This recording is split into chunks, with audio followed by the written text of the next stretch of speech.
เราสวัสดีค่ะช่วยแคมและ Facebook นะคะเพื่อนๆ ทุกคน ก็วันนี้อยู่บ้านคนเดียว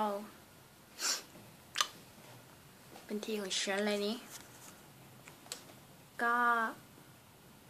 เดี๋ยวจะทำอะไรด้วยล่ะคะ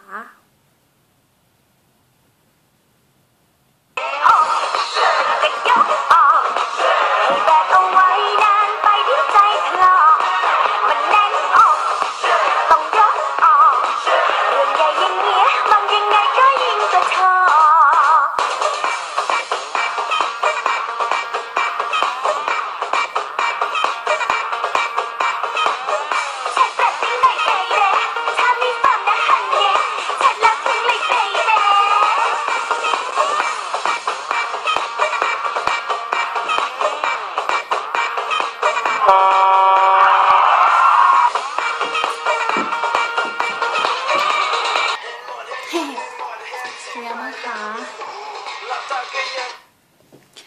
ก็นิดเดียว